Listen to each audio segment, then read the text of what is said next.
Hello friends, இன்றைக்கி பாருங்கள் நம்ம வீட்டில் கத்திரிக்காய் நல்லா பெருசாக காய்ச்சிருக்குப்பா. பாருங்கள், எல்லா செடிங்களும் நம்மளுக்கு கத்திரிக்காய் இருக்குது, ஃபுல்லாக இருக்குது. ஆனால் இந்த வெயிலுக்கு செடி அப்படியே நல்லா காஞ்சிடுது. வெயில் அந்தளவுக்கு வெயில் காய்கிறதுனால காய் கூட நம்மளுக்கு ரொம்ப அப்படியே கொஞ்சம் வாடின மாதிரி இருக்குது ஃப்ரெண்ட்ஸ். பாருங்கள், கலர் சேஞ்ச் ஆகுது, அதனால் நான் கட் பண்ணிடுறேன். இன்னும் கொஞ்சம் பெரிய காய் வரலான்னு பார்த்தா கலர் சேஞ்ச் ஆகுது.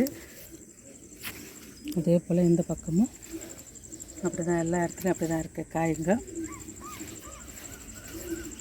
கொஞ்சம் வெள்ளை கலர் மாதிரி சேஞ்ச் ஆகுது பாருங்கள்.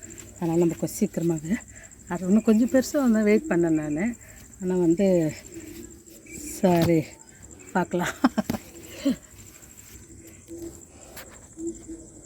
இடத்துல புதுசாக இப்போ தான்ப்பா நம்மளுக்கு இந்த செடி நல்லா பூ பூத்து வருது.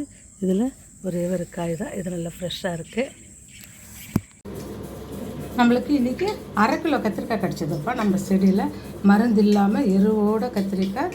இது நம்மளுக்கு 1/2 கிலோ கத்திரிக்காய் கிடச்சிது. நான் கொத்தமல்லி வச்சு ஒரு பஜ்ஜி செய்ய போகிறேன்ப்பா. நான் பச்சை மிளகா, பூண்டு போட்டிருக்கேன், வெங்காயம் போட்டிருக்கேன், தக்காளி வதங்கட்டம்பா. ஓகே, கொத்தமல்லி போட்டுடலாம்ப்பா. 2 கட்டு கொத்தமல்லி இது. நான் அதோடு கூட மாங்காய் போடுறேன். இப்போ நான் புளி, மஞ்சத்தூள், உப்பு, பெருங்காயம், ஒரு பெரிய துண்டாக பெருங்காயம் போட்டிருக்கேன்ப்பா. எல்லாம் நல்லா வதங்கட்டும். நல்லா வதங்குதுப்பா. நம்ம கட் பண்ணி வச்சுருக்க கத்திரிக்காய் போட்டு வதக்கிடலாம். இது 1 மாதம்னா கூட கெடாதப்போ தண்ணி ஊற்றலை, ஒரே எண்ணெய் தான். இது வேறு லெவலில் டேஸ்ட் இருக்கும். நம்மளுக்கு நல்லா வதங்கிடுச்சுப்போ நான் ஆஃப் பண்ணி வச்சுட்டேன். இது சட்டியில் கடைஞ்ச டேஸ்ட்டாக இருக்கும். எனக்கு டைம் இல்லைன்றதால நான் மிக்சியில் போட்டுக்கிறேன். நல்லா வடகம் போட்டிருக்கேன்ப்பா. நல்லா வீடு மணக்குது. நமக்கு கொத்தமல்லியும் கத்திரிக்காயும் போட்டு நல்லா ஒரு பஜ்ஜி கடைஞ்சிட்டோம்ப்பா. செம்ம டேஸ்டியாக இருக்குது. இது 1 மாதம் ஆனாலும் கெடாது, அப்படியே ஸ்டோர் பண்ணி வச்சுக்கலாம்.